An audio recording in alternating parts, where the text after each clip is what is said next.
नमस्कार, मी मनाली ढवळे. गोष्ट तिचीमध्ये सगळ्यांचं स्वागत. सूर्योदय वृद्धाश्रमाचं काम बघून तुम्ही दिलेल्या प्रतिसादाबद्दल मनापासून धन्यवाद. आणि तुम्ही त्यांना भेटायला जाणार आहात हे ऐकून खूप छान वाटलं. आपण समाजाचं काही देणं लागतो. अशा महान कार्य करणाऱ्या लोकांना खारीचा वाटा तरी आपण उचललाच पाहिजे, नाही का? आपली आजची मैत्रीण तिच्या सासूबाईंनी मीनाताई इनामदार यांनी चालू केलेली, स्थापन केलेली जीवन ज्योत मंडळाची मतिमंद मुलांची शाळा चालवते. त्या काळी तिचे सासरे रामचंद्र इनामदार हे सुद्धा त्यांना खूप मदत करत होते. आणि आजच्या जीवनात विजय इनामदार हे आपल्या मैत्रिणीचे यजमान तिथलं व्यवस्थापन अतिशय उत्तम रीतीने बघत आहेत. चला तर मग ऐकूया गोष्ट जीवन ज्योत मंडळाच्या खजिनदार मैत्रिणीची, नीलाताई इनामदार यांची.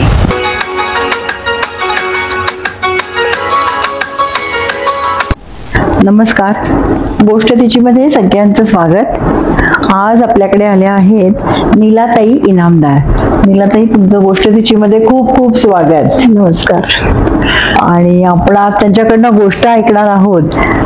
जीवन ज्योत मंडळ आपल्या एरंडवणे भागामध्ये जे आहे त्या संबंधी. आधी आम्हाला तुमच्याविषयी पण जाणून घ्यायचंय आणि मग आपल्या जीवन ज्योत विषयी पण सांगा. बरं, सर्वप्रथम सगळ्यांना नमस्कार.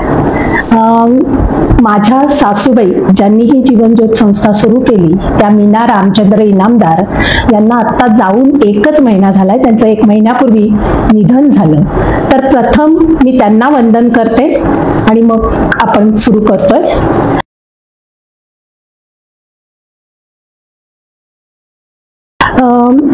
मी खोपोलीची, रायगड जिल्ह्यात जे खोपोली गाव आहे त्या गावची आहे मी. आणि माझं माहेरचं नाव आहे निलांबरी भिडे. बर. आणि माहेरी माझ्या आई वडील, माझी एक बहीण आणि एक भाऊ, आम्ही 3 भावंड आणि आई वडील असं आम्ही राहत होतो. अच्छा, मग तुमचं शिक्षण वगैरे सगळं खोपोलीमध्ये झालं? हो, अगदी म्हणजे जन्मापासून ते लग्न होईपर्यंत, शिक्षण पूर्ण होऊन लग्न ठरेपर्यंत माझं सगळं शिक्षण वगैरे बालपण सगळं खोपोलीतच गेलं. मी BCom आहे. बर. आणि शिक्षण झाल्यावर मग लगेच लग्न वगैरे का काय? नाही, शिक्षण झाल्यावरती मध्ये अगदी एक 5-6 महिने गॅप होती. त्याच्यात मला आवड म्हणून मी एक छोटीशी नोकरी वडिलांच्या परवानगीने केली. आणि मला शिक्षण घेता घेता मला नाटकाची खूप आवड होती, अभिनय. म्हणजे मी लहानपणापासून स्टेजवर प्रत्येक वर्षी असायचेच. का तर माझी आवड, मला आवड होती, हाऊस म्हणून आवड होती. मग मी कॉलेजमध्ये बऱ्याच म्हणजे काचेचा चंद्र म्हणा किंवा चांदणे शिंपीत जा, घेतलं शिंगावर, अशा 2 अंकी नाटकांमध्ये मी कॉलेजमध्ये असताना कामं केलेली आहे. नंतर मला हे सांगायलाही आवडेल की मी खेळाडू उत्तम होते, म्हणजे नुसता अभ्यासातला किडा नव्हते. तर मला खेळही खूप आवडायचा. पूर्ण ऍथलीट होते मी. अरे वा. हाय जम्पला माझं स्टेट लेवलला सिलेक्शन झालेलं होतं. अरे वा, मस्त. स्टेट लेवल पर्यंत म्हणजे खूपच छान. हो, म्हणजे डिस्ट्रिक्टला मी फर्स्ट आले होते. आणि कबड्डी, खो खो हे तर माझ्या आवडीचे खेळ. बर. आणि मग तुम्ही लग्न झाल्यावर कुठे डायरेक्ट पुण्यातच आला? मग लग्न झाल्यावरती मी डायरेक्ट पुण्यात आले, इथे इनामदारांकडे. मग इथे काय तुमची जॉईंट फॅमिली होती? हो, जॉईंट फॅमिली होती. म्हणजे मला स्वतःलाच माणसं खूप आवडतात. तर जेव्हा आई वडिलांनी मला स्थळाबद्दल अपेक्षा विचारली तेव्हा मी आई वडिलांना सांगितलं की माझ्या अपेक्षा फार काही नाहीये. मुलगा चांगला शिकलेला असावा आणि घरात माणसं हवीत, कारण मला माणूस लागतं. त्यामुळे सासू सासरे असले पाहिजेत किंवा दीर जाऊ असले तरी चालतील, नणंद असली तरी चालेल. तसं स्थळ मला मिळालं. सासू सासरे होते, नणंद होती जी आता मतिमंद आहे, अजूनही आहे ती.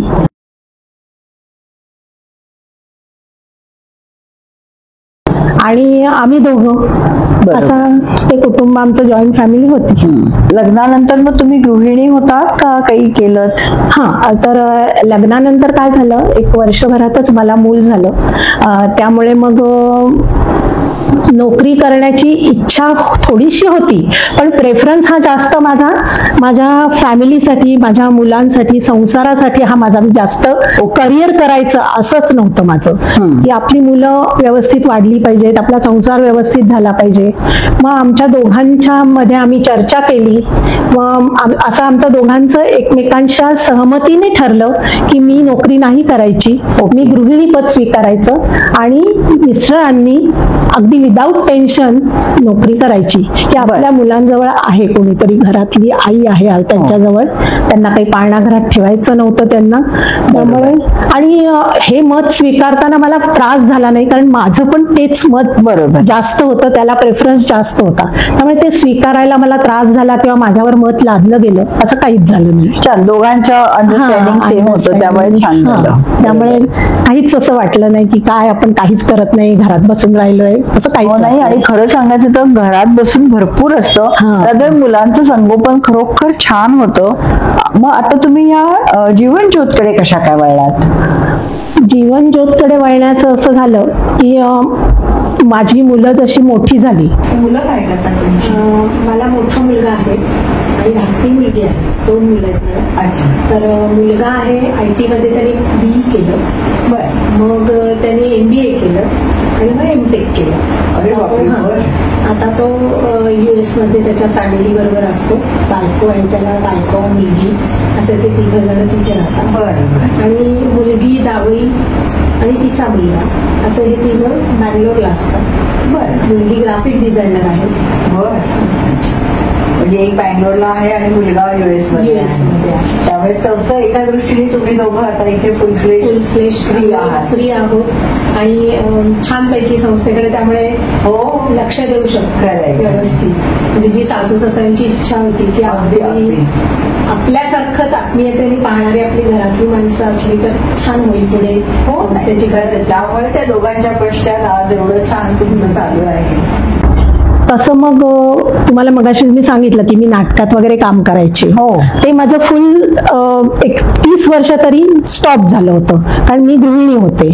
मग 30 वर्ष स्टॉप झालं होतं. मग मुलं मोठी झाली आणि मग मला पण असं वाटायला लागलं की आता आपण काहीतरी करूया. तर मग आधी म्हटलं आपण नाटकाला सुरुवात केली तर परत, कारण ती एक माझ्या मनात मला खंत राहायला नको होती की मी त्यातलं काहीच केलं नाही. त्यामुळे म्हटलं आता नाटकाला जर आपण सुरुवात केली तर, म्हणून मग मिस्टरांशी मी बोलले आणि मग मिस्टरांनी मला सांगितलं तू नाटक करूच शकतेस. मग मी योगेश सोमणांकडे अभिनयाचा एक जस्ट अभिनयचा म्हणजे अभिनय आधीपासून अंगात होताच, पण आणखी छान तो करता यावा, त्यातले बारकावे लक्षात यावेत म्हणून योगेश सोमण सरांचा मी कोर्स केला.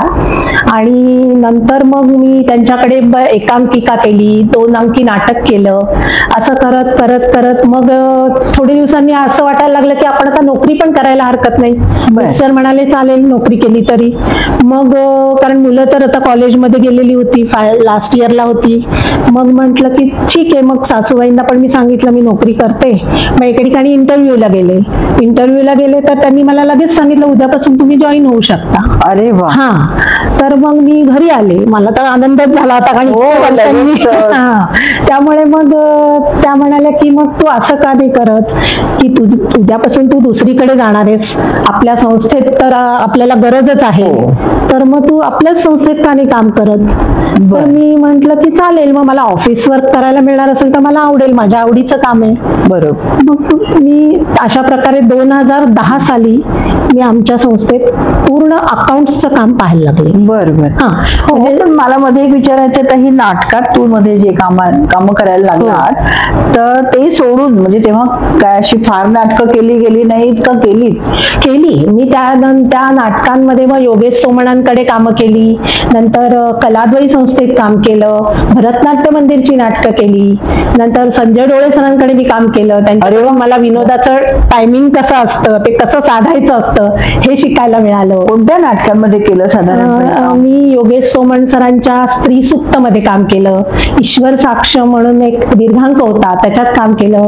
नंतर भरतनाट्य मंदिरच्या फारसं बिघडत नाही या 2 अंकी नाटकात काम केलं. संगीत नाटकात मी काम केली. अस्मिता चिंचाळकर वगैरे यांच्या टीम बरोबर मी संगीत मानापमान, संगीत सौभद्र, संशय कल्लोळ या नाटकामध्ये गद्य. मग हे सगळं सोडून तुमची याची तयारी होती नोकरी करण्याची? नाही, मी नोकरी करत करत पण हे केलं. बर. अच्छा. म्हणजे असं पण झालेलं आहे की मी 9 ते 3:30, 4 ऑफिस केलं आणि 5ला आम्हाला गावाला दौऱ्यावर जायचं असेल तर मी ऑफिसमध्ये बॅग घेऊन आलेली. अरे बापरे. आणि तिथून गेले. पण तेव्हा तरुण वय होतं, बरोबर आहे, त्यामुळे ते सहज शक्य झालं असं. म्हणजे आणि बकेट लिस्ट मधल्या अजून पण काही काही गोष्टी होत्या? होत्या. म्हणजे मला एक पाण्याची भीती खूप आहे. तर ती मला घालवायची होती आणि त्याच्यात मला माझ्या मिस्टरांचं, म्हणजे या सगळ्यातच माझ्या प्रवासात मला मिस्टरांचा खूप सपोर्ट आहे. तर तसा त्यातही मिळाला. ते मला म्हणाले आता तू शिकायचंच आहे स्विमिंग करायला. अरे बापरे. त्यामुळे मग मी 40च्या नंतर स्विमिंग शिकले, कार चालवायला शिकले. मग असं करत करत बऱ्याच गोष्टी माझ्याकडनं. मग मी कथक नृत्य सुद्धा शिकले. अरे बापरे. बर. फारच सुंदर. मध्यमा पूर्णपर्यंत मी परीक्षाही दिल्या, पण मला थोडंसं हेल्थ प्रॉब्लेम, म्हणजे नंतर लय वाढत जाते, मग पाय दुखायला लागले, म्हणून मी मग नृत्य सोडलं. माझ्या मुलींनी कंटिन्यू. नाही, पण किती छान वाटलं ऐकून. सुरुवातीला गृहिणी म्हणून पहिला रोल केला आणि नंतर ह्या 101 छान छान केलेल्या गोष्टी आहेत. त्यामुळे असं मी हॅपी आहे. मला अशी खंत नाही की मी हे काही करून पाहिलंच नाही, खरंय, प्रयत्न केलाच नाही. आणि यात माझ्या मिस्टरांचा खूप मोठा वाटा आहे. कारण मी थोडीशी अशी हे आहे की जाऊ का नको, किंवा बॅकफुटवर की जाऊ का नको, किंवा आपण आपल्यावर पैसा, मुलं अजून वाढतायत, लग्न होत आहेत, मग ती 10,000 फी आपण भरायची का नाही एखाद्या गोष्टीची? आपल्यावर कशाला आता या वयात 40 नंतर आपल्यावर कशाला खर्च करायचा, मुलांसाठी ठेवू. पण मग मिस्टर म्हणाले नाही, तुझ्यावर पण कर. नाही, खरंच खूप छान आहे की 40 नंतरच छान सुरू झालं दुसरं पर्व आयुष्यातलं. मस्त. आणि मग असं करता करता मी जीवनज्योत मध्ये लागले. माझं काम सुरू झालं. सगळ्यांना, म्हणजे ट्रस्टींना पण, बाकीच्या ज्या आमच्या अजून ट्रस्टी होते ज्येष्ठ, त्यांनाही माझं काम आवडलं. सगळेच मग खुश होते. असं करत माझं काम सुरू झालं. जीवनज्योत ऍक्च्युअली किती साली स्थापन केली आहे आणि मीनाताईंनी, आणि कसं काय त्याचे हे? जीवनज्योत मंडळ या संस्थेची स्थापना 1980 साली झालेली आहे. साधारणपणे काय झालं, त्यांच्याकडे 4 मुलांना घेऊन त्यांनी, मुलगी अशी होती ना त्यांची, मतिमंद मुलगी होती. मग आता तिचं भवितव्य काय, किंवा तिचं संगोपन व्यवस्थित झालं पाहिजे, तिला काहीतरी स्वावलंबी बनवण्याच्या दृष्टीने किंवा तिची प्रगती होण्याच्या दृष्टीने आपण काय करू शकतो. मग त्यांनी एक कामानीमध्ये कोर्स केला, BTMR नावाचा. तो कोर्स झाल्यानंतर त्यांनी तिथेच मुलीला थोडे दिवस 3-4 महिने वगैरे कामानीमध्ये शिक्षणासाठी घातलं होतं. मग नंतर त्यांना वाटलं की आपल्या पुण्यामध्ये संस्था, जीवनज्योत मंडळासारख्या संस्थांची गरज आहे, अशा मतिमंद मुलांसाठीच्या संस्थांची, कारण तेव्हा संस्था कमी होत्या. तर मग अशा मुलांना अजून संस्था मिळाल्या तर बरं पडेल, म्हणून त्यांनी मग जीवनज्योत मंडळाची स्थापना 1980 साली 4 मुलांना घेऊन त्यांनी सुरू केलं, ते मंडळ स्थापन केलं. आणि भोंडे कॉलनीमध्ये त्यांना एक छोटासा फ्लॅट मधला हॉल मिळाला. तिथे त्यांनी तो वर्ग 4 मुलांना घेऊन सुरू केला. त्यांच्याबरोबर अजून संस्थापक सदस्यांपैकी काही त्यांच्या मैत्रिणी पण होत्या. असं म्हणजे त्या पालकच होत्या. त्यांची पण मुलं अशी होती 1-2. त्यामुळे सगळ्या आत्मीयतेने त्या कामाला झोकून दिलं त्यांनी, घरातलं असल्यामुळे. मला वाटलं मॅडमनी कोर्स पण केलाय ना याचा? हो, BTMRचा कोर्स केला त्यांनी, कामायनीमध्ये कोर्स केला आणि तिथे त्या फर्स्ट क्लास आल्या. आणि छान, म्हणजे त्या MA इन मराठी पण आहेत, ऑनर्स शिकलेले आहेत. इव्हन रामचंद्र सर पण खूप शिकलेले आहेत, MSc स्टॅट्स. ते पण मॅडमना मदत करायचे नंतर. ते पण करायचे मदत. ते सेंट्रल गव्हर्नमेंट मध्ये होते सर्व्हिसला, पण मग त्यांची बदली झाली. आणि मग अशा मुलीला आपण सोडून कुठेतरी लांब जायचं, हे काही त्यांना पटलं नाही मनात. मला की नको, आपण आपल्या बायकोला आणि मुलीला ठेवून असं कुठे लांब जायला नको, म्हणून मग त्यांनी व्हॉलेंटरी रिटायरमेंट घेतली. अच्छा. आणि त्यांनी संस्थेला पूर्णपणे झोकून दिलं. खूप छान. 85 सालापासून ते जाईपर्यंत, म्हणजे ते 2018 साली गेले, तिथपर्यंत 30 वर्ष सलग त्यांनी संस्थेचं कार्य केलं. बरोबर. आणि मग काय झालं सांगते, तो फ्लॅट मिळाल्यानंतर तिथे काही दिवस वर्ग भरला, मग कर्वे रोडला आम्हाला जागा मिळाली. अच्छा. हा, मग तिथे पण ओपन स्पेस, असं मोकळी जागा होती, तिथे बांधकाम काही नव्हतं. मग त्यांनी झाडाच्या पारावर, एक आंब्याचं झाड होतं त्या जागेत, त्या झाडाच्या पारावर 4 मुलांची 6 मुलं झाली आणि त्यांना घेऊन तो वर्ग सुरू झाला. हा, आणि मग हळूहळू बांधकाम करत करत, म्हणजे ते ज्ञानेश्वरांच्या ओळी आहेत ना, इवलेसे रोप लावी येले दारी, तयाचा वेलू गेला गगनावरी, तसं ते इवलेसे रोप 4 मुलांपासून लावलेलं आता वटवृक्ष झालाय. आता किती मुलं आहेत तरी तुमच्या? आता 160 मुलं आहेत. अरे बापरे. 160. आणि त्यांचे काय साधारण वयोगट काय? तर त्यांचं काय आहे, आमच्याकडे शाळा, उद्योग केंद्र आणि पुनर्वसन केंद्र असे जीवनज्योत मंडळ संचलित 3 युनिट आहेत, विभाग.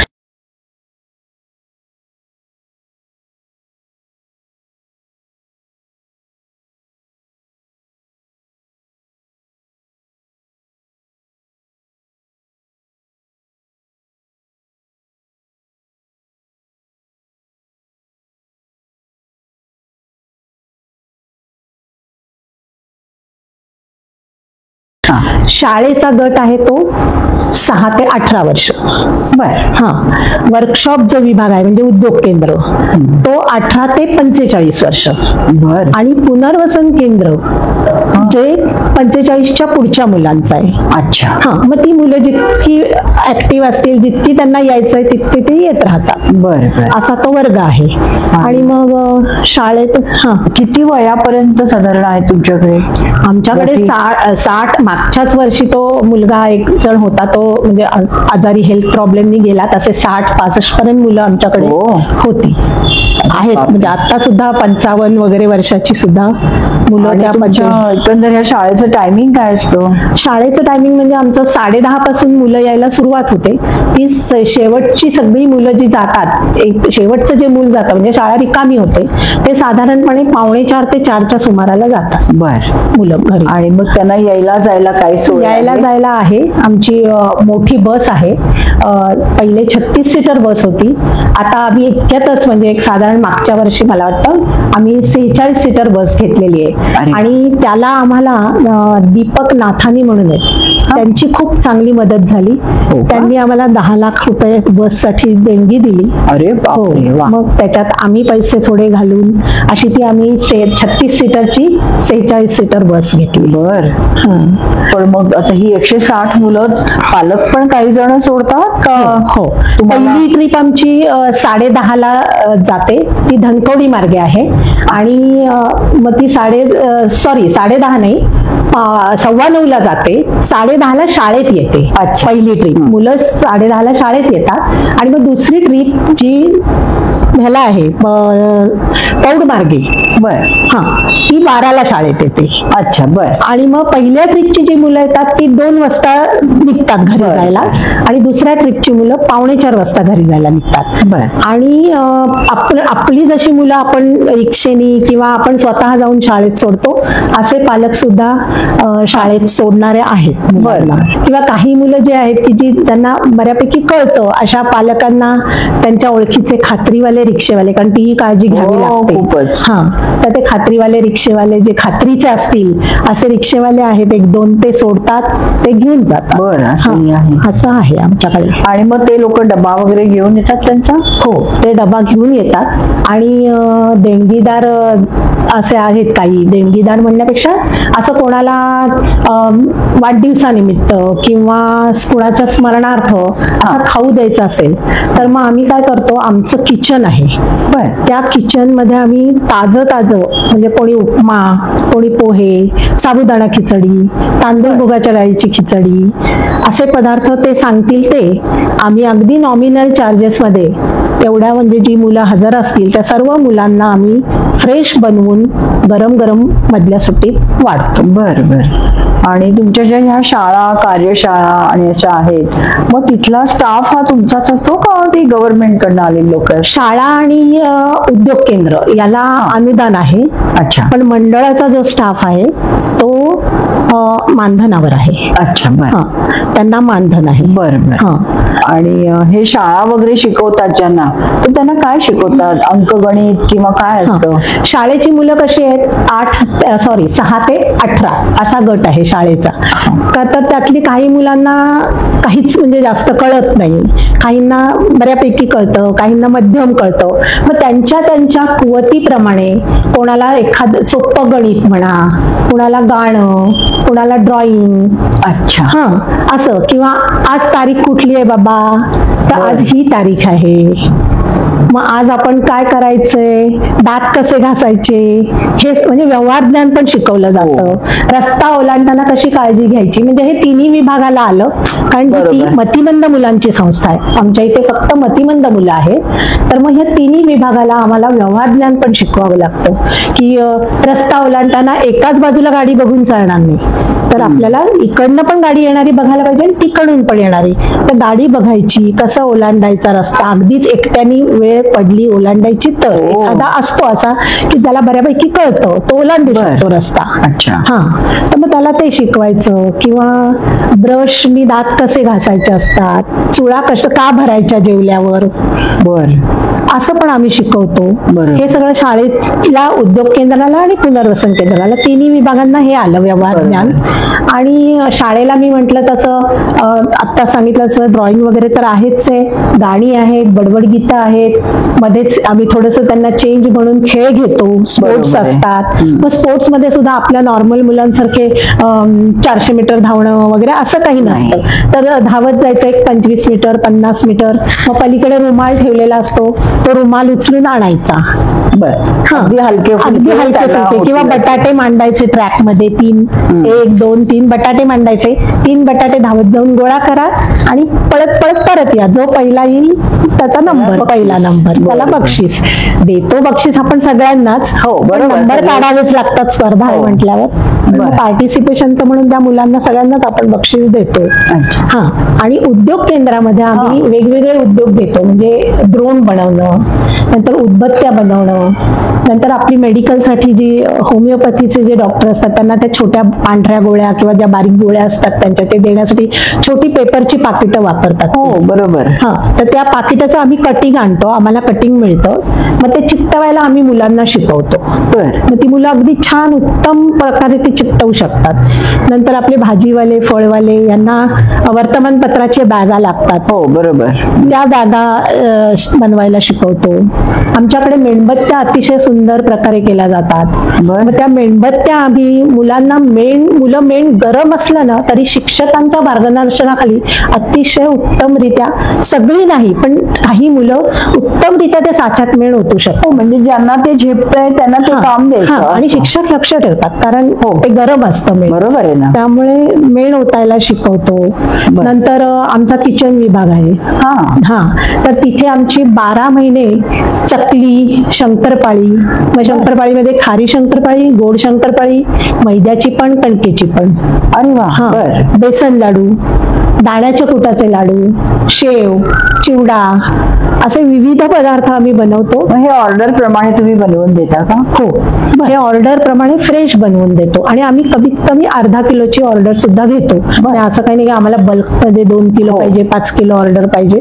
पण मग इथे पण मुलं काही मदत करतात? हो, इथे म्हणजे चकली साच्यातनं पाडण्यासाठी जी मदत लागते ती मुलं मदत करू शकतात. नंतर आपल्याला शंकरपाळ्या कातायच्या असतात. म्हणजे त्यांना तसं ते सोपं येत.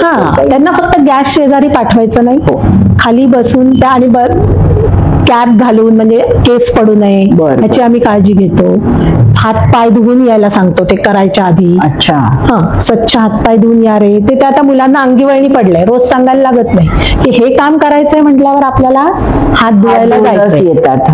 परत ते कॅप घालायचीच आहे. त्यामुळे ते सगळं करून ते व्यवस्थित मुलं करतात. आणि मग आता इथे तुम्हाला तुमच्याकडे 10 ते 3 साधारण धरू आपण आहेत मुलं, किंवा 11 ते 3 असतात. तर मग तेव्हा त्यांना काही लागलं खुपलं आजारपण काय अशा गोळ्या बिळ्या असतात का त्यांना एरवी? हो, त्यांना त्यांच्या म्हणजे घरी त्यांच्याकडनं गोळ्या असतात, ते घरनं घेऊन येतात. शाळेत शक्यतो त्या गोळ्या नसतात त्यांच्या घरच्या त्यांच्या ते घरनं आई वडील देतात.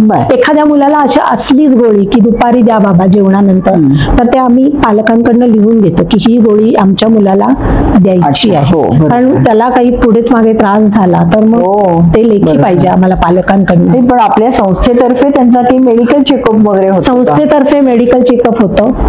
आत्ताच एक 6-7 महिन्यापूर्वी डोळ्यांचं चेकअप झालं.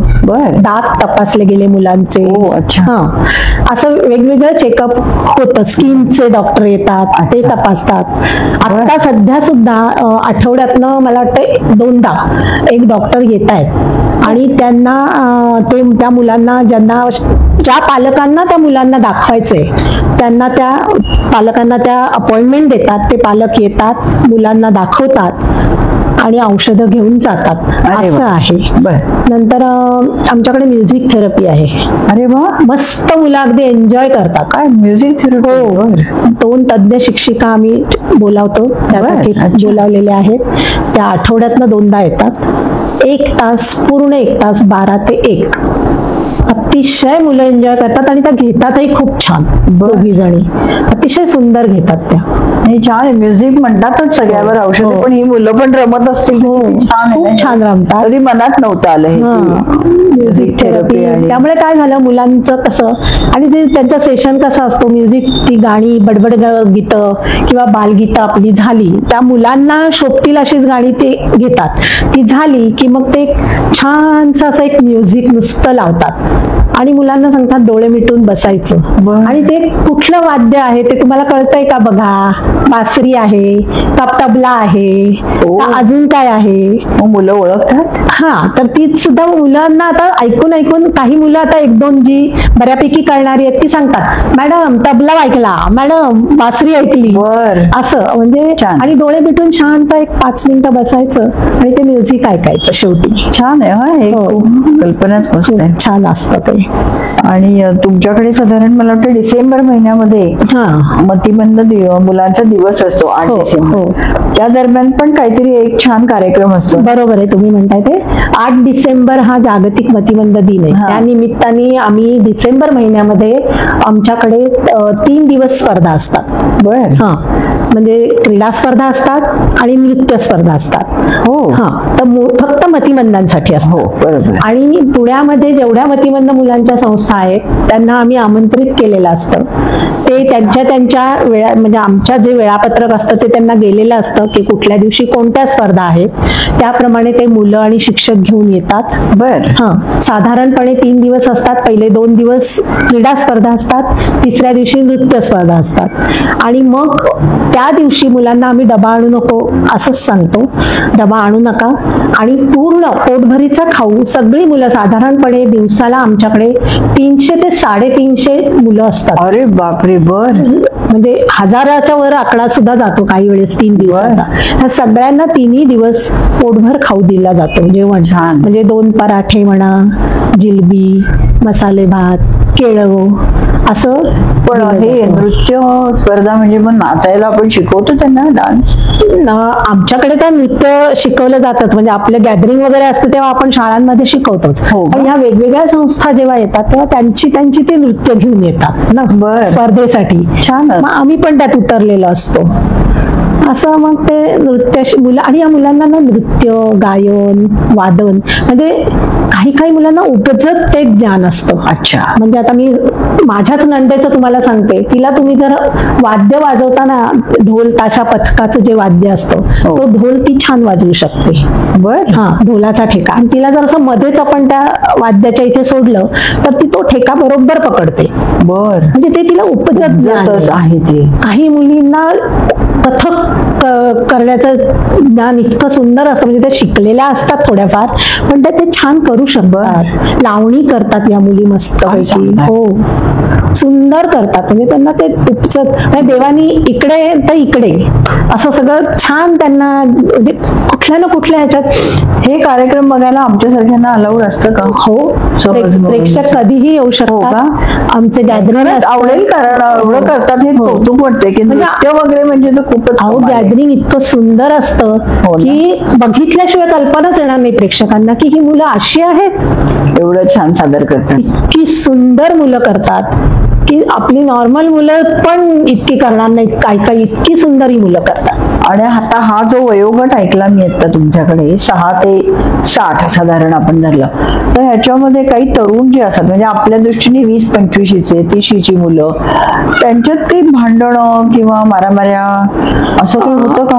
होतं, कधीतरी असंही होतं. मुलं हायपर होतात. हा, एखाद्या मुलांनी काय असतं, एखादा मुलगा बारीक खोडी काढणारा असतो. त्याची खोडी दिसत नाही, चिडलेला तो दिसतो, पण त्यांनी तो काहीतरी एखाद्या दुसऱ्या मुलांनी बारीक खोडी काढलेली असते किंवा एखाद्या मुलाच्या मनाविरुद्ध झालेलं असतं. अशा वेळेस ती मुलं हायपर होतात, त्यांच्या मनाविरुद्ध झालं म्हणून. पण आमचे शिक्षक, सगळा स्टाफ, जीवनज्योत परिवारात जेवढा सगळा स्टाफ आहे तो सगळा उत्तम आहे. छान ती अगदी व्यवस्थित ते सांभाळतात. प्रत्येक मुलाच्या कलानी घेतात आणि त्या मुलाला काय झालंय, कसं झालंय, सगळी व्यवस्थित चौकशी करतात आणि त्या मुलाचा राग घालवण्याचा प्रयत्न करतात.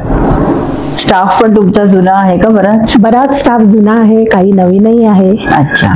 पण सगळेच म्हणजे म्हणजे ट्रस्टींपासून ते आमचे काका मावशी, बरोबर, सगळीच लोक अगदी आत्मीयतेने काम करणारी आहेत. हो, कारण त्यांना भरपूर पहिलं प्रेमच दिलं गेलं पाहिजे. ओरडून तर नाही चालणार त्यांच्या अंगावर. त्यामुळे नाहीतर ते संस्थेची जबाबदारी एवढी मोठी आहे, ती वाटचाल तर ती पुढे अशाच प्रकारे होते की टीमवर्क आहे. एवढं छान आहे, खरं म्हणून तर एवढं सगळं छान नाव आहे तुमचं. आणि हो, आता आमचं तर हो, ते सांगायचं तुम्ही बोललात, बरं झालं. आता आमचं 44व्या वर्षात पदार्पण आहे. 80 साली सुरू झालेली. हो, खरंच की 44 वर्ष झाली आमच्या संस्थेला. खूपच छान. आपल्या या जीवन ज्योतीला मला इतकं छान वाटतं ऐकायला आणि सांगायला. एवढ्या मोठ्या मोठ्या मान्यवरांचे पाय लागलेले आहेत आणि आशीर्वाद मिळाले आहेत. म्हणजे पु ल देशपांडे, डॉक्टर ग्रँड आपल्या रुबी हॉस्पिटलचे, नंतर जितेंद्र अभिषेकी, दिलीप प्रभावळकर, असे बरेच जण आहेत की त्यांनी त्या काळी तिथे येऊन कार्यक्रम केला जितेंद्र अभिषेकींनी. तर ऐकून सुद्धा इतकं छान वाटतं. त्यांचे आशीर्वाद आम्हाला मिळाले सगळ्यांनी. खरंय खरंय. आणि त्यामुळेच आता संस्थाही अशी त्यांच्या आशीर्वादामुळे भरभराटीला आहे, चालू आहे. मीनाताईंना विशेषतः मला वाटतं पुरस्कार पण बरेच मिळाले. हो, मीनात म्हणजे माझ्या सासूबाईंना पुरस्कार भरपूर मिळालेले आहेत. संस्थेलाही मिळाले आणि सासूबाईंनाही मिळाले. सासूबाईंचे पुरस्कार सांगायचे झाले तर पुण्यश्लोक अहिल्याबाई होळकर पुरस्कार आहे, स्वरूप पुरस्कार आहे, नंतर आदर्श माता निनाद पुरस्कार आहे, आशा खाडीलकर ट्रस्टचा पुरस्कार आहे, भगिनी निवेदिता पुरस्कार आहे, महर्षी कर्वे स्त्री शिक्षण संस्थेचा बाबा कर्वे पुरस्कार आहे, लायन्स क्लबचा पुरस्कार आहे. भरपूर त्यांना त्यांचं म्हणजे कार्यच इतकं म्हणजे मोठं होतं ना की आता त्याची बरोबरी मला करायची म्हटलं तर शक्यच नाहीये. नाही, बरोबरी नाही, पण त्यांचा वसा असा तुम्ही पुढे चालत आणि सुद्धा केवढं जरी मोठं आहे. माझे सासरे 18 साली गेले, त्यानंतर त्यांनी आत्मचरित्र लिहिलं आणि त्याचं प्रकाशन दिलीप प्रभावळकर सरांच्या हस्ते झालेलं आहे आणि त्याला प्रस्तावना मृणालिनी चितळे ताईंनी अरे वा लिहिलेली आहे. त्याची प्रस्तावना खूपच छान. तुमचं हे रजिस्टर्ड वगैरे तर आहेच, पण आम्ही जर तुम्हाला काही डोनेशन दिलं तर तुम्ही आम्हाला रिसीट ATG मध्ये फायदा वगैरे होतो का? हो, आमच्याकडे ATGचं एक्झम्पशन आहे. हा. जर तुम्ही कॅश मध्ये देणगी दिली मग ती तुम्ही चेक स्वरूपात द्या, रोख द्या, कशाही प्रकारे द्या. बर. तुम्ही देणगी दिली तर आमच्याकडे ATGचं एक्झम्पशन आहे. बर. अगदी 1-1 रुपयाची पावती सुद्धा आमच्याकडे होते. अरे. जसं जमा 1 रुपया झाला तरी त्याची पावती होते, तसा जमा 1 रुपया खर्च जरी झाला तरी पण त्याचं त्याचं. व्हाउचर होऊन ते खर्चाच्या बाजूला 1 रुपया खर्ची पडणार. सगळं अकाउंट तुम्ही Accounts त्यामुळे मीच तर बघते, अगदी हो. चोख आहे. त्यामुळे म्हणलात. आहे. आणि आम्ही वस्तुरूप देणगी घेतो, अच्छा. नंतर धान्यरूप देणगी घेतो.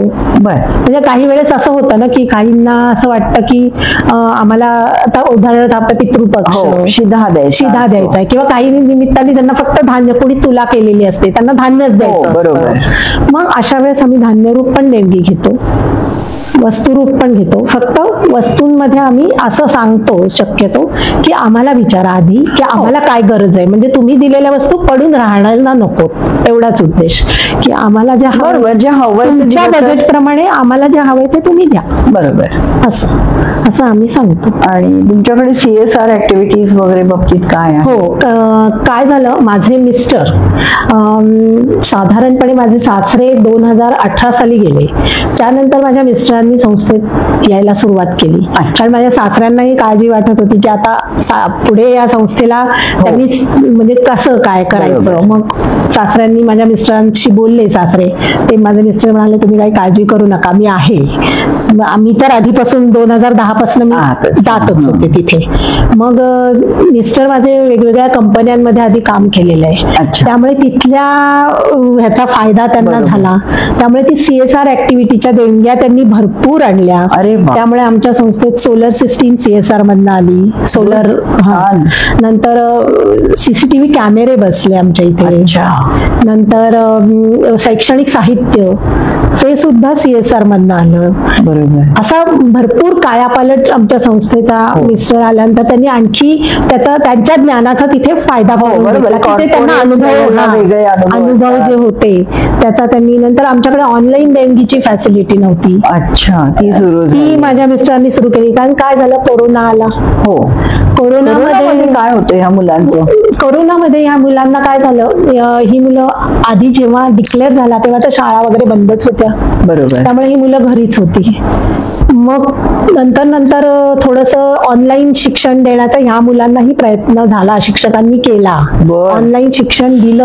हो, ओळख फळा दाखवायचा, आकडे काढून दाखवायचे, असं ऑनलाईन शिक्षणही यांनी दिलं मुलांना, शिक्षकांनी आमच्या. आणि मग नंतर थोडं यायला जेव्हा परमिशन मिळाली तेव्हा मग मुलं यायला लागली. बरोबर. पण मी आता मगाशी म्हटलं तसं त्या ऑनलाईन देणगीचा फायदा आम्हाला कोरोनामध्ये खूप झाला. कारण तेव्हा लोक येऊ शकत नव्हती संस्थेत देणगी द्यायला, त्या फॅसिलिटीचा फायदा. मग लोक काय करायची, घरूनच देणग्या, जे आमचे देणगीदार आहेत, ज्यांच्या आमच्यावर विश्वास आहे, आमची संस्था त्यांना माहिती आहे, ती लोक आपोआप घरनच देणग्या द्यायला त्यांनी सुरुवात केली.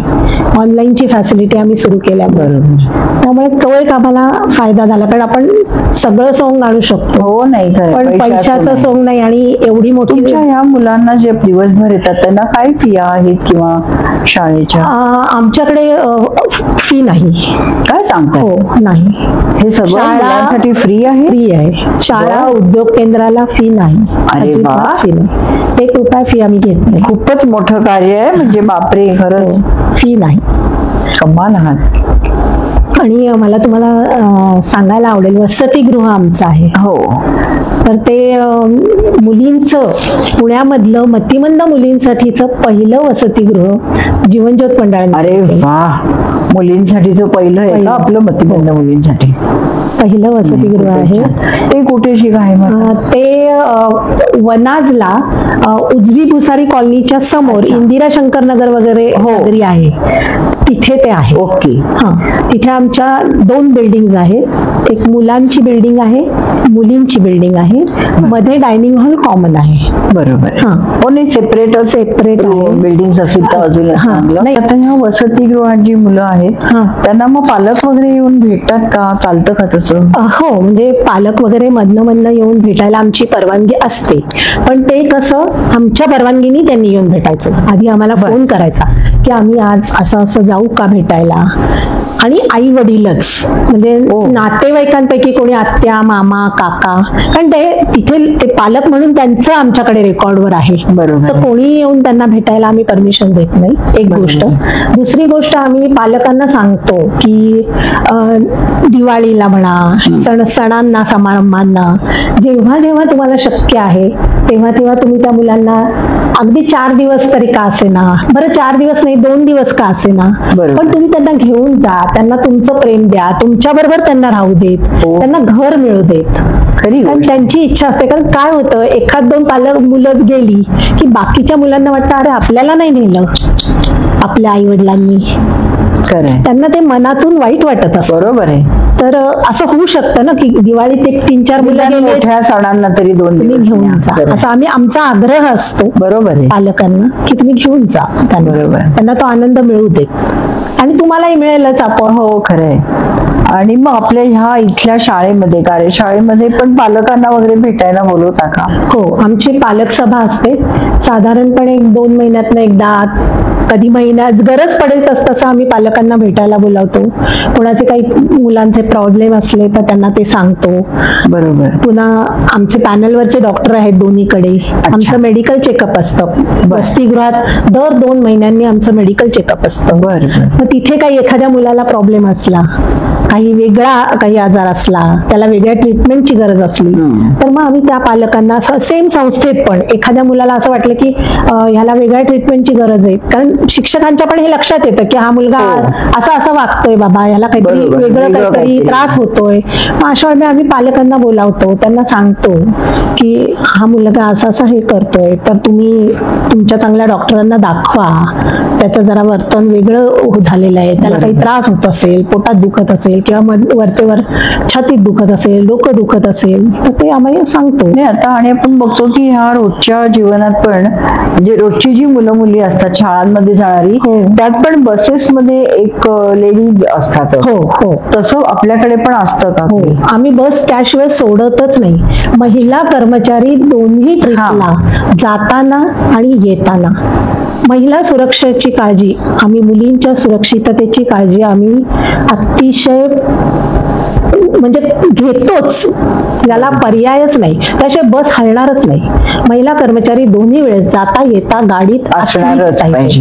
कारण मग पालकांना ज्या मुली आहेत त्यांना थोडीशी काळजी असते ही डोक्यामध्ये. कारण एकदा तुमच्या शाळेत आल्यावर मग काही नाही, मग त्या सेफ असतात. आणि आता ह्या सगळ्या तुमच्या अनुभवांमध्ये एखादा काही आनंदी क्षण किंवा एखादी आनंदाची घटना बाबा असं काही आहे का? हो, म्हणजे तुम्हाला आता तुम्ही विचारलं म्हणून बरं झालं. मला सांगायला आवडेल की आपल्याकडे जसे पालक सभा असतात किंवा मधनं काही कार्यक्रम असतात, तेव्हा असे एक सभा होती, तेव्हा एक पालक आलेल्या होत्या आणि त्यांच्या मुलाची एक 6-7 महिन्यापूर्वी ऍडमिशन झालेली असेल. तर त्या इतक्या आनंदी होत्या की त्यांना राहवलंच नाही. त्या माझ्याजवळ हळूच आल्या आणि मला म्हणाल्या, अहो मॅडम मी जरा बोलू का? 2 मिनिटं मला बोलायचंय. म्हटलं बोला की, तुम्हाला काय बोलायचं ते तुम्ही बोला, मी तुम्हाला सांगते. म्हटलं बोलायचं असेल तेव्हा माईक देते. म्हणाले मी आता बोलते ना. म्हटलं चालेल बोला. त्या बोलल्या. तर त्यांचा मुलगा हा घरी काय किंवा बाहेर कुठेही जाताना तो वॉकर शिवाय चालू शकत नव्हता. अरे, वॉकर शिवाय तो चालतच नव्हता. तो शाळेत आल्यानंतर त्याचा वॉकर सुटला. काय वॉकर न घेता तो उत्तमरित्या छानपैकी चालू लागला. अरे वा. आणि त्या माऊलीच्या जो चेहऱ्यावरचा आनंद होता ना, ती बोलताना त्या माईकवर, तो जो आनंद होता ती आमच्या कार्याची पोचपावती. खरंच मोठी पावती आहे. कारण आमच्या दृष्टीने हा मुलांचा आनंद आहे, तेच आमची पोचपावती आहे. हे आज त्याचं वॉकर सुटणं म्हणजे त्याच्यात केवढा कॉन्फिडन्स वाढलाय. हो, खूपच छान. खूप म्हणजे ती इतकी केवढा आनंदी आनंद झाला होती, असेल इतकी खरोखर. छान सांगत होती ती, तिला इतकं बरं वाटलं. आणि दुसरा एक असा प्रसंग मला सांगायला आवडेल की आम्ही ड्रॉइंगच्या कॉम्पिटिशन घेतल्या होत्या बर. आमच्या संस्थेमध्ये. अच्छा. तर त्या कॉम्पिटिशन मध्ये ज्या मुलांनी ड्रॉइंग केलं होतं आणि ज्यांची चित्र छान आली होती, ज्यांनी नंबर काढले होते, त्यांना नंबर मिळाले होते, त्यांची 1-2 मुलांची चित्र अमेरिकेत विकली गेली. काय आणि सांगता? हो, आणि अमेरिकेत त्यांचं कौतुक त्या म्हणजे त्या लोकांनी केलं आणि त्यांच्या डॉलर मधला तो चित्र विक्रीचा पैसा आम्हाला मिळाला. अरे बाप रे, खूपच मोठी गोष्ट आहे ना ही. हो, मग एवढं सुंदर ड्रॉइंग असणार ज्यात एवढं विकलं गेलं परदेशी. असतच ना ते मुलांना. हरकत नाही मग. तो एक कंगोरा त्यांच्याकडे असतो, जसं नृत्य ही नाही, खूप छान. म्हणजे अगदी लक्षात राहण्यासारखी गोष्ट आहे. खरंच कौतुक गोष्ट आहे. त्यामुळे आणि आमच्या प्रिमायसेस मध्ये सुद्धा भरपूर महिला आहेत कर्मचारी, हा. शिक्षिका पण भरपूर आहेत. हो. आमच्या परिवारामध्ये, जीवनज्योत परिवारामध्ये मावशा, ट्रस्टींमध्ये लेडीज आहेत, शिक्षिका आहेत. बरोबर. तर ह्या सगळ्यांची अदबीनं बोलणं, त्यांचा मान ठेवणं हे आमच्या संस्थेत आम्ही अगदी पाळतोच. कारण महिला कर्मचारी वर्गाला मान हा दिलाच पाहिजे. त्यामुळे शासनाचे नियम सांभाळून आम्ही सगळे रूल फॉलो करतो. बरोबर. आमचे सुद्धा जे काही कडक शिस्त आहे ते आम्ही फॉलो करत असतो. हो. नाही, शिस्त तुमची 100% बघितली मी, अतिशय शिस्तीत सगळं काम चालतं आणि म्हणूनच इतके वर्ष सुंदर काम चाललेलं आहे. हो. आणि आता मला आठवतंय, परवाच मी जाऊन आले त्यांच्या ह्याच्यात, तर त्यांच्याकडे लहान मुलं हात धुतात, तोंड धुतात, त्याला जे बेसिनला जे पाणी आहे ते पण त्यांच्याकडे पिण्याचं पाणी आहे. कारण या मुलांना कळत नाही ना की इथे फक्त हात धुवायचा आहे, हे पाणी आपण तोंडात घालायचं नाहीये. त्यामुळे मग ती मुलं म्हणजे एवढी काळजी घेतलेली मी पहिल्यांदाच बघितली. मी चाट पडले, अरे पिण्याचं पाणीच ना, तोंड धुवायला पण ठेवलंय की किंवा एखादा मुलगा हात धुतो आणि चूळ भरतो आणि ती चूळ टाकतोच असं नाही, प्यायला पण जातो. बरोबर. किंवा तहान लागले मी इथलंच पाणी पितो. म्हणजे एवढी काळजी घेताना हो. तुम्ही, खूप छान आहे. हो. आणि अगदी ते दिवाळीचे जे पदार्थ म्हणले 12 महिने मिळतात. हो, 12 महिने पण ताजे. उत्कृष्ट असतात. अगदी ताजे बनवून आम्ही हो. पदार्थ देतो आणि चालू आहे आमचं सगळं असं, बरोबर. सारख्या ऑर्डर्स येत असतात. अजून तुम्हाला पुढे काही वाढवायचंय वगैरे असं काही विचार? वाढवायचंय म्हणण्यापेक्षा काय माहितीये का, आता जी आम्ही जबाबदारी घेतलीये ती जबाबदारी सगळ्या काटेकोर शिस्त पाळून, सरकारचे शासनाचे नियम 100% पाळून व्यवस्थितपणे आता आम्हाला ती पेलायची, ती व्यवस्थितपणे जबाबदारी निभवायची. आता तरी आमचं एवढं म्हणजे खरं सांगायचं तर 160 मुलांचं तुम्ही एवढं सगळं सुंदर करताय, हे खूपच क्रेडिटेबल आहे. उगाच आपलं धावत सुटायचं, वाढवत ब्रांचेस वाढवायच्या त्यापेक्षा आहे ते निगुतीने आहे ते छान करणं, त्या मुलांच्या पर्यंत आलेला पैसा त्या मुलांनाच वापरला गेला पाहिजे, इकडे लक्ष देणं, हे सगळं आता आमचं उद्दिष्ट आहे. बरोबर. आणि आमच्या प्रेक्षकांना तुम्ही काय सांगाल, उपदेश म्हणा किंवा तुमचा एवढा छान अनुभव आहे? प्रेक्षकांना मी असं म्हणेन की आमच्याकडे जसं वेगवेगळ्या ऍक्टिव्हिटीज होतात तसंच आता समजा रक्षाबंधन असेल तर आम्ही राखी विक्री करतो. हो. नंतर आपली दिवाळीत आम्ही कुंभारवाड्यात जाऊन मातीच्या पणत्या आणतो, मातीच्या, आणि मग त्या कलर करून, डिझाईन करून त्याची विक्री करतो. तर असं काही आपण बनवतो, तर ते तुम्ही नक्की आमच्या संस्थेला भेट द्या, ती संस्था बघायला या आमची. मी आता सांगतेय म्हणून तुम्ही नाही, त्याचा अनुभव घ्या की संस्थेत हे असं मी बोलले ते सगळं चालतंय का, व्यवस्थित चालू आहे का. मी तर म्हणेन की देणग्या द्यायच्या आधी सुद्धा, तुम्ही देणगी द्यायच्या आधी पहिले संस्था बघा, मगच देणगी द्या. तुम्हाला जर वाटलं की आपलं दान सत्पात्री जाणार आहे तरच तुम्ही देणगी द्या. बरोबर. डायरेक्ट येऊन मला देणगी द्यायची, मी तुमची मुलाखत पाहिली आणि तुम्ही देणगी दिली, असं नका करू. बरोबर. तुम्ही संस्था बघा, तुम्हाला आवडली संस्था तर तुम्ही देणगी द्या, बघितलं तर काहीच बिघडत नाही. खूप छान आहे, नक्कीच मी तर प्रत्येकाने. आणि म्हणून मी आव्हान करते की सगळ्यांना, तर असं आम्ही वस्तू बनवतो तर तुम्ही या आमच्याकडे आणि देणगी जरूर द्या, कारण हे सगळं आम्हाला पुढे न्यायचंय. आणखी आज 43 वर्ष ही संस्था चालू आहे, अजून आम्हाला अशीच पुढे 100 वर्ष पुढच्या पिढीपर्यंत, पुढच्या फळीपर्यंत ती पुढे अशीच चालू राहिली पाहिजे. काही असलं तरी आर्थिक मदत ही गरज करतच असते तेवढी आपल्याला सरकारकडनं मिळते असं नाहीये. त्यामुळे आम्हाला ज्यांना ज्यांना शक्य आहे त्यांनी आम्हाला जरूर देणग्या द्या. आमच्याकडे ऑनलाईन देणगी पण आम्ही घेतो, चेकनी घेतो, मगाशी सांगितल्याप्रमाणे वस्तुरूप घेतो, धान्यरूप घेतो. जशी जशी शक्य आहे तसे तुम्ही आम्हाला नक्की देणग्या द्या. आणि अजून एक मी सांगते की ह्या मुलांना तुम्ही सामावून घ्या तुमच्या कार्यक्रमांना, तुमच्या समारंभाला. त्यांना तुम्ही उपस्थिती त्यांची असू दे. कारण काय हे सांगण्याचा उद्देश त्यांना झिडकारू नका. त्याला सांगण्याचा उद्देश असा आहे की आम्हाला म्हणजे असे अनुभव आलेले आहेत की सख्खी बहीण भावंड असू देत, दीर जाऊ असू देत, त्यांच्याकडे एखादं फंक्शन असेल, समजा एक बहीण आहे, भाऊ आहे, भावाच्या मुलाचं किंवा मुलीचं लग्न आहे, तर तो भाऊ काय सांगतो बहिणीला की ताई तू आणि तुझे मिस्टर लग्नाला यावर का माझ्या मुलीच्या, पण ह्याला आणू नका किंवा हिला आणू नका. का तर त्यांचं मूल मतिमंद आहे. कसं वाटत असेल त्या मुलाला आणि त्या बहिणीला पण काय होत असेल. तर असं प्लीज करू नका. हे सांगण्याचा उद्देश सगळे प्रेक्षक असे नाहीयेत, सगळे आपण असे नाही आहोत मला माहिती आहे, पण काही जण असे वागणारे आहेत म्हणून मी आता याचा उल्लेख केला.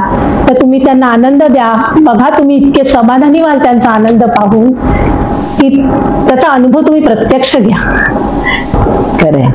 नाही, खूप छान सांगितलं. नक्कीच सगळे प्रेक्षक व्हिजिट पण करतील आणि लक्षात ठेवतील. तर आता तुमच्याकडे तुम्ही म्हणलात की बहुतांशी महिला कर्मचारी आहेत आणि बऱ्यापैकी बायकाच हे चालवतात इतकी वर्ष. तर आपल्या ह्या गोष्टीची मध्ये एक शेवटचा प्रश्न असतो की स्त्री म्हणजे काय. तर मला त्याचं उत्तर शक्यतो एका शब्दात आणि मग थोडं विस्तृत असं हवं. एका शब्दात म्हणजे आपलं पहिलं तर आहे स्त्री म्हणजे जननी आहे, माता आहे, विश्वाची निर्मिती स्त्रीकडून झालेली आहे. स्त्री म्हणजे एक ऊर्जेचा स्रोत आहे. खरंय. ऊर्जा प्रचंड स्त्रीमध्ये ऊर्जा आहे, शक्ती आहे आणि अंधाराकडून प्रकाशाकडे नेणारी ती गुरु आहे. वा, एवढं मी सांगेन. छान बोलल्यांना. खरंच आहे. आणि या जीवन ज्योती सारखी ती एक ज्योत आहे असं पण मी म्हणेन, कारण तुम्ही जाल तेव्हा अनुभव घ्याल. मनाली ताईंना मी सांगेन की तुम्ही तुमच्या या युट्यूबवरच्या गोष्ट तिची मध्ये तुम्ही मला बोलावलं आणि आमच्या संस्थेची माहिती सगळ्यांपर्यंत पोहोचवण्यासाठी आम्हाला मदत केली. त्याबद्दल मी माझ्यातर्फे पण आणि संस्थेतर्फे पण तुमचे खूप खूप आभार मानते. धन्यवाद. आणि तुम्ही पण गोष्ट तिची मध्ये आलात, कारण असं मोठं काम करणाऱ्या महिला तर मला नक्कीच हव्या असतात. त्यामुळे त्याच्याबद्दल पण धन्यवाद. अशाच प्रेरणादायी गोष्टी ऐकण्यासाठी बघत रहा गोष्ट तिची.